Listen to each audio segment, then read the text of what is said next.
Hello and welcome to Keshav solution channel में दोस्तों मैं आपका स्वागत करता हूं।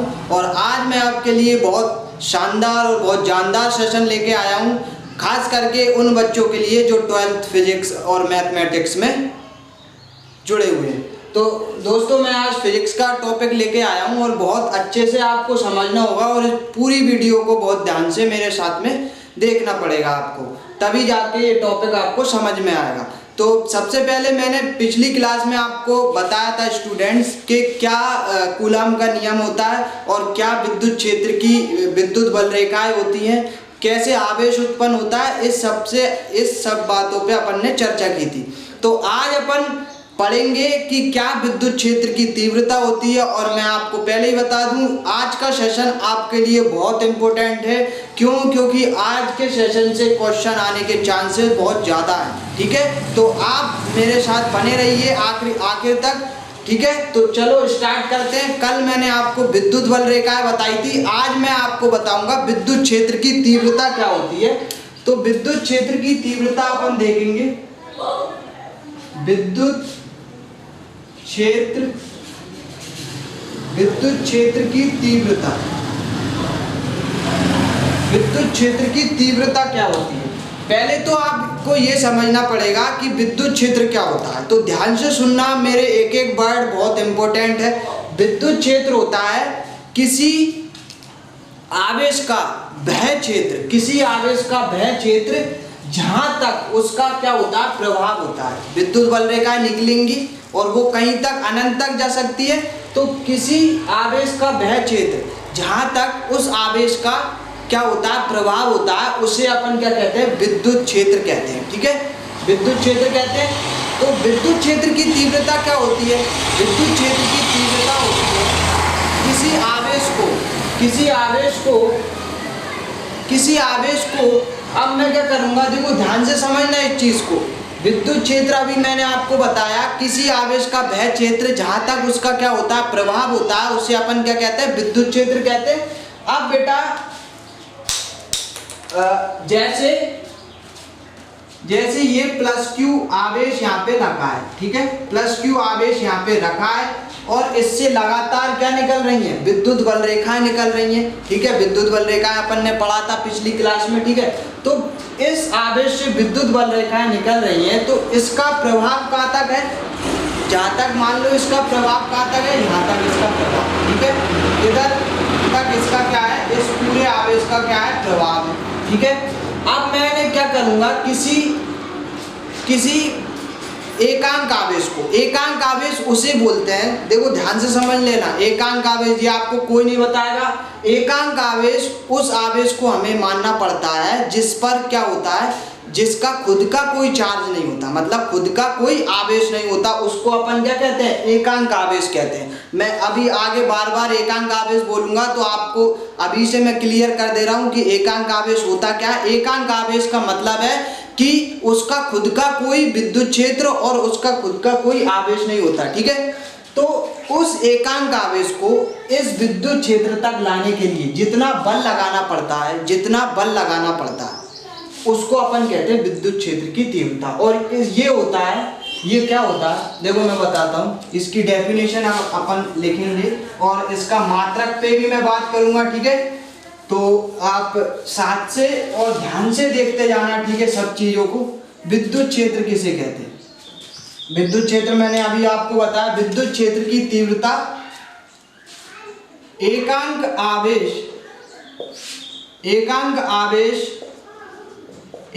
आवेश तथा उस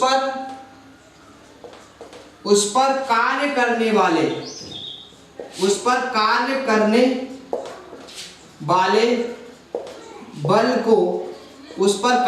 वाले बल को विद्युत क्षेत्र की तीव्रता कहते हैं। विद्युत क्षेत्र की तीव्रता कहते हैं। इसको किससे प्रदर्शित करते हैं, इसको कैपिटल ई से प्रदर्शित करते हैं, प्रदर्शित करते हैं। ठीक है, इसको कैसे कैपिटल ई से प्रदर्शित करते हैं। तो मैंने बताया एकांक आवेश तथा उस पर कार्य करने वाले बल को क्या, बल के अनुपात को, सॉरी यहाँ पे क्या लिखना था, बल के अनुपात को,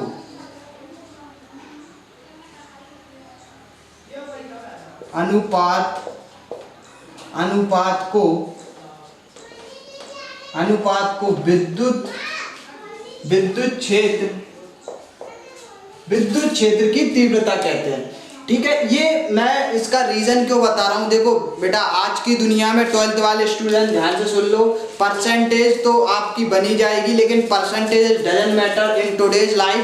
आपको नॉलेज बहुत इंपॉर्टेंट है। ठीक है, नॉलेज हर एक चीज का लेते चलना, क्योंकि जो फिजिक्स है और स्टैटिक फिजिक्स और मतलब स्थिर विद्युत और चुंबकीय विद्युत, आगे अपन पढ़ेंगे चुंबकन, तो ये दोनों विद्युत बहुत इंपॉर्टेंट है आपके लिए और आज की दुनिया इस पर ही डिपेंड करती है। ठीक है, तो अपन इसके अनुपात को क्या कह रहा है, विद्युत क्षेत्र कह रहा है। अब इसका फॉर्मूला मैं बता रहा हूँ, ई बराबर से क्या होता है, एफ अपॉन में क्यू नॉट। क्यू नॉट क्या है, जहाँ पे क्यू नॉट क्या है, क्यू नॉट है एकांक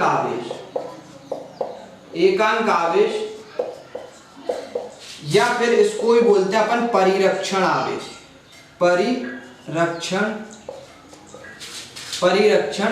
ठीक है, परिरक्षण आवेश। तो बेटा ये तो मैंने आपको फॉर्मूला बताया इसका, कि ये तो फॉर्मूला है ई बराबर से एफ अपॉन में क्यू नॉट। अब इसका मात्रक देख लेते हैं फटाफट से। इसका मात्रक होता है, इसका मात्रक ई बराबर से क्या होता है, इसका मात्रक ई का जो विद्युत क्षेत्र की तीव्रता का मात्रक होगा न्यूटन पर कूलम। ठीक है, क्या होगा इसका मात्रक, न्यूटन पर कूलम। एफ का मात्रक क्या होता है, न्यूटन, और क्यू का मात्रक, आवेश का मात्रक मैंने आपको पहले ही बताया था, तो कूलम होता है। ऐसे इसका मात्रक अपन ने देखा। तो ये अपन ने समझा है कि कैसे विद्युत बल रेखाओं से विद्युत क्षेत्र बनता है और विद्युत क्षेत्र से विद्युत क्षेत्र की तीव्रता बनती है। ठीक है, अब ये तो छोटी छोटी डेफिनेशन थी और आगे अपन अभी पढ़ेंगे फ्लक्स क्या होता है। फ्लक्स भी आपके लिए बहुत इंपॉर्टेंट है, क्योंकि जब अपन गॉस लॉ पढ़ेंगे, गॉस प्रमेय, तब वहाँ पे ये काम में आएगा। ठीक है, तो ये तो आपको समझ में आया होगा। आगे अपन पढ़ते हैं गॉस लॉ। और बेटा मैंने आपको बताया था, जो मैंने पेटीएम नंबर दिया है आपको, तो जो भी स्टूडेंट इस पर डोनेट करेगा, तो मैं नीचे कमेंट बॉक्स में भी आप लिख सकते हो, कुछ भी अपने हिसाब से डोनेट कर सकते हो उस नंबर पर, और कमेंट में मुझे स्क्रीनशॉट लेके आप भेज सकते हो। और अगली क्लास में मैं आपका क्या करूँगा, इंट्रोडक्शन करवाऊँगा, और जो भी स्टूडेंट मुझे पेटीएम करेंगे तो उनका मैं नाम भी आगे की क्लास में बोलूँगा। ठीक है, तो ये चीज़ आप ध्यान रखना, अगर आप इच्छा हो तो कर सकते हो, नहीं तो अपन पढ़ ही रहे। ठीक है, तो आगे अपन पढ़ते हैं कि फ्लक्स क्या होता है। अब देखते हैं अपन फ्लक्स क्या होता है। बहुत आराम से और बहुत धीमी गति से मैं समझा रहा हूँ, सब चीज़ें आपके सामने स्पष्ट की जा रही हैं। ठीक है, तो बिल्कुल आप अच्छे से समझिएगा, और मैं आपको बिल्कुल फ्री में पढ़ा रहा हूँ, तो ये आप फ़ायदा उठा सकते हो, क्योंकि ये कंसेप्ट बहुत इंपॉर्टेंट है आपको, छोटी छोटी चीज़ें, क्योंकि कंसेप्ट ही आपको लाइफ टाइम तक याद रहते हैं, रटी हुई चीज़ें तो याद रहती नहीं है। तो अपन देखते हैं फ्लक्स क्या होता है, तो बहुत ध्यान से समझना फ्लक्स क्या होता है। पहले तो मैं डेफिनेशन लिखूंगा ही, लेकिन पहले मैं आपको बता देता हूँ कि ये कोई चालक मान लिया मैंने, ये क्या है बेटा, ये चालक है। ठीक है, ये चालक है, और ये है विद्युत बल रेखाओं की संख्या। क्या है, विद्युत बल रेखाएं, ये क्या है, विद्युत बल रेखाएं। ठीक है, तो ये चालक मान लिया, ये मैंने विद्युत बल रेखाएं मान लिया। तो आप ध्यान से समझना इस चीज को, ये चालक है, इससे क्या हो रही है, विद्युत बल रेखाएं निकल रही है। कैसे निकल रही है, 90 डिग्री पर निकल रही है। ठीक है, ये जो चालक और विद्युत बल रेखाओं के बीच का जो कोण है वो कितने डिग्री का है, 90 डिग्री का है। ठीक है, तो अब मैं आपको समझाता हूँ कि फ्लक्स क्या होता है। बहुत आराम से समझते जाना, और बहुत ही अच्छे से मैं आपको बता रहा हूँ। फ्लक्स बेटा देखो, किसी चालक से विद्युत बल रेखाएं जब लंबवत गुजरती हों, किसी चालक से विद्युत बल रेखाएं जब लंबवत गुजरती हों तो जितनी बल रेखाएं उस चालक से लंबवत गुजर रही हैं उनकी संख्या को ही हम क्या कहते हैं, विद्युत फ्लक्स कहते हैं। ठीक है, एक बार फिर से मैं आपको ध्यान से बताता हूँ।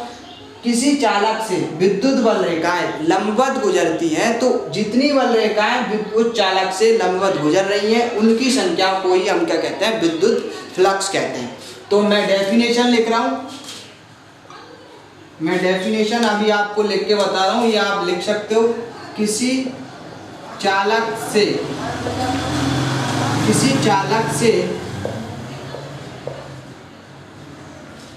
विद्युत बल रेखाएं किसी चालक से जितनी संख्या में जितनी बल रेखाएं लिखो आप, जितनी बल रेखाएं लंबवत गुजरती हैं तो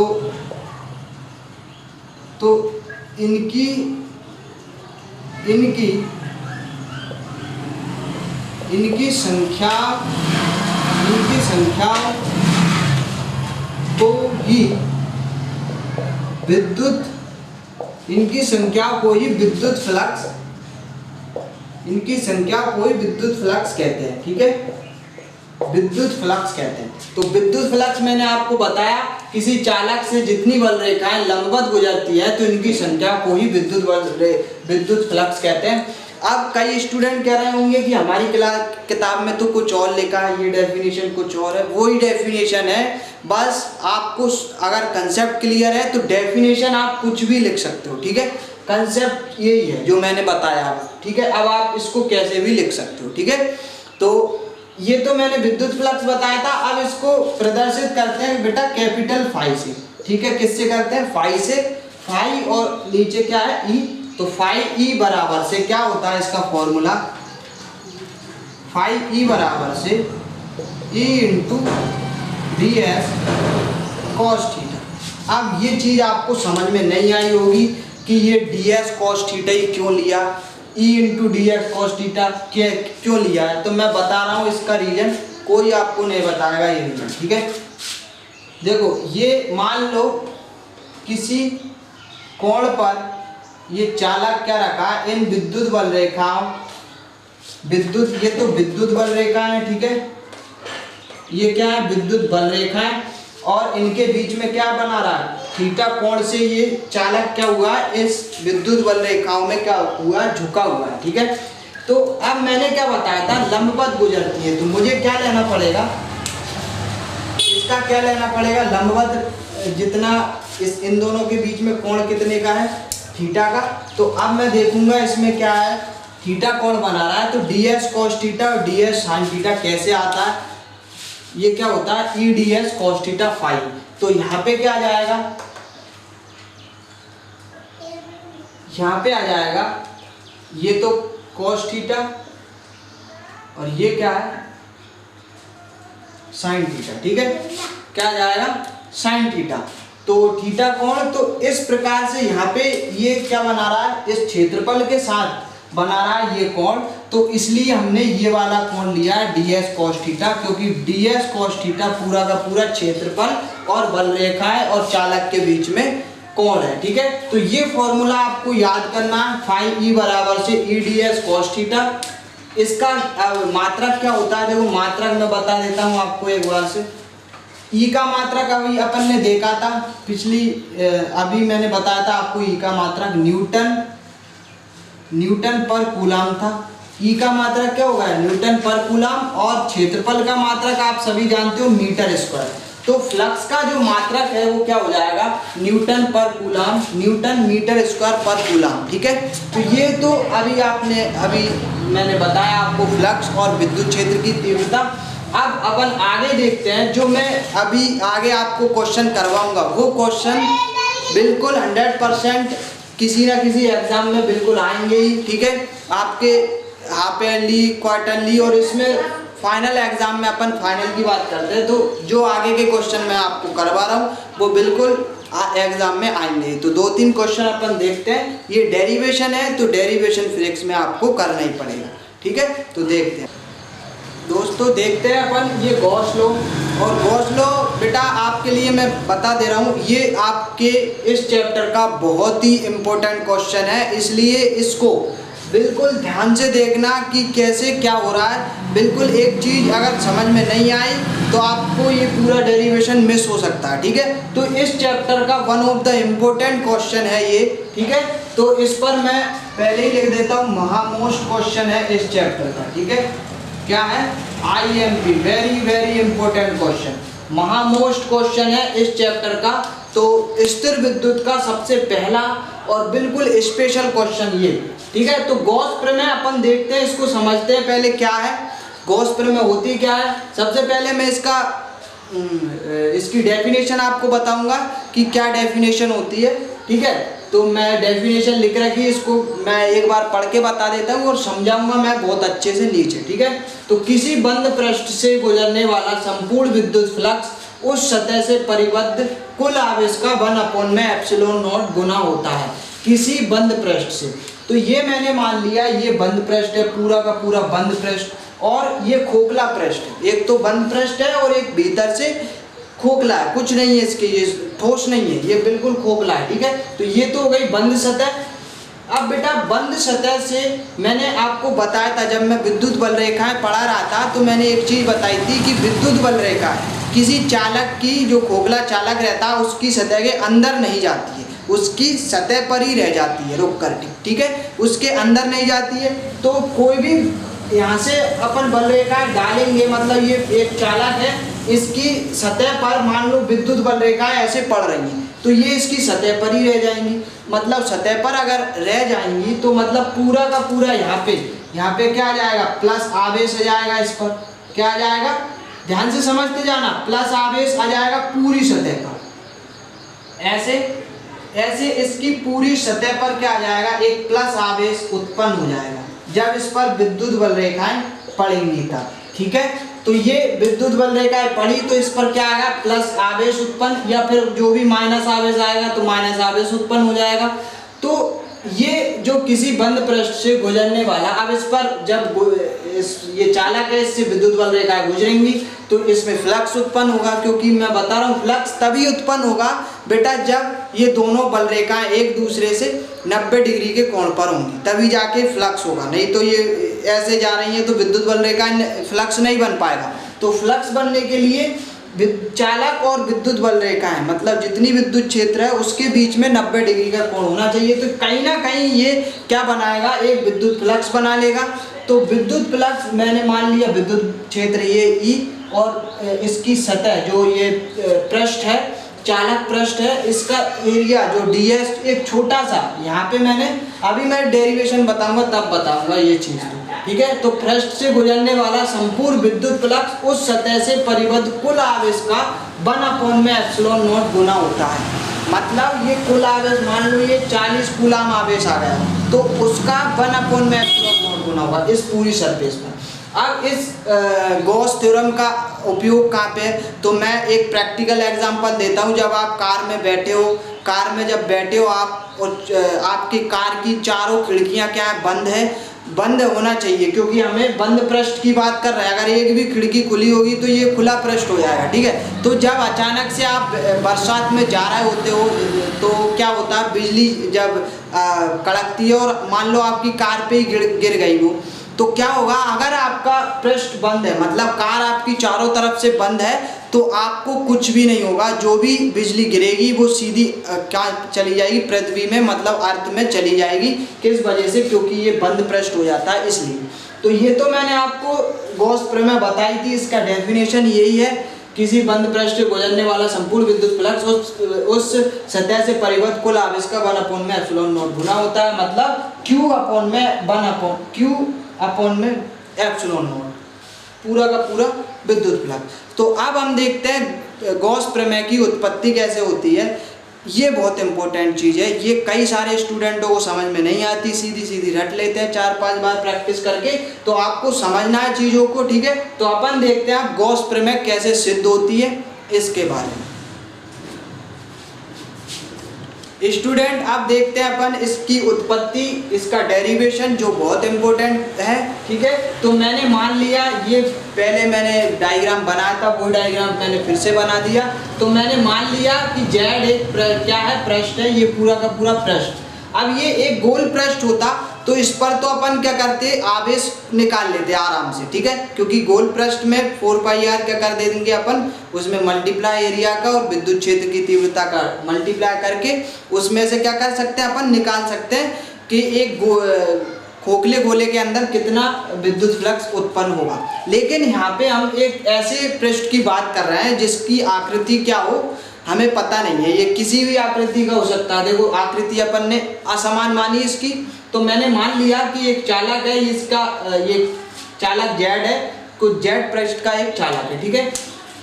इस पर एक बिंदु अंदर माना O, ठीक है, और इस पर चार्ज अंदर मान लिया Q है, ठीक है, ये मैंने मान लिया। अब बेटा देखो ये क्या है, इसकी आकृति समान नहीं है, तो क्या करेंगे अपन, इस छोटे के, मैंने बताया ना आपको, अगर 12th में और 11th में जो मैथ के स्टूडेंट है, फिजिक्स सबसे ज़्यादा मैथ वाले स्टूडेंट को अच्छे से समझ में आएगी। ऐसी बात नहीं है, बायो वालों को भी आती है, लेकिन मैथ वालों को अच्छी तरीके से समझ में आती है। क्यों? क्योंकि यहाँ पे मैथमेटिक्स बहुत ज़्यादा यूज़ होता है, ठीक है। तो देखेंगे बेटा, अगर इसका मुझे क्या निकालना है, पूरा विद्युत फ्लक्स निकालना है, तो क्या करूँगा मैं, इस छोटे से मैंने मान लिया A और B, एक छोटा सा मैंने पृष्ठ मान लिया।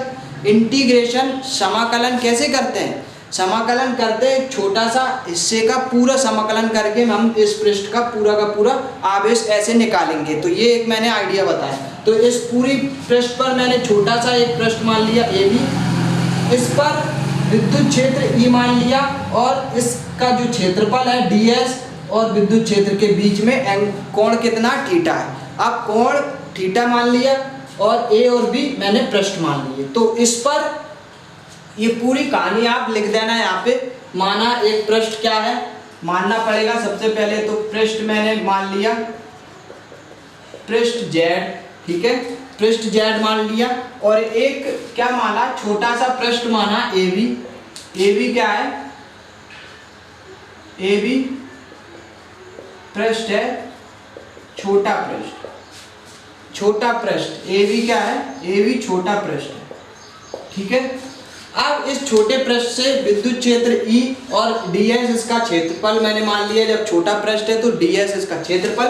तो इसमें से जो इस छोटे पृष्ठ में से जो फ्लक्स गुजरेगा वो कितना गुजरेगा, पहले तो फाई E गुजरेगा, लेकिन ये छोटा है तो d फाई E क्या गुजरेगा, छोटा है तो d फाई E, और क्या होता है इसका फ्लक्स का फॉर्मूला ds cos थीटा, ये होता है ds cos थीटा, ठीक है, ds cos थीटा। लेकिन ये क्या है, ये छोटा सा क्या है, पृष्ठ है। तो इसके लिए अब मुझे ये छोटा सा पृष्ठ के ds और विद्युत क्षेत्र मैंने E मान लिया, तो ds cos थीटा मुझे फ्लक्स लेना पड़ेगा। इतना फ्लक्स आया।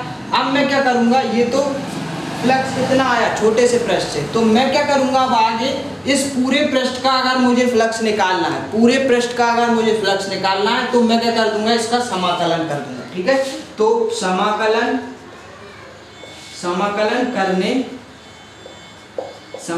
करने पर क्या आ जाएगा, समाकलन करने पर d।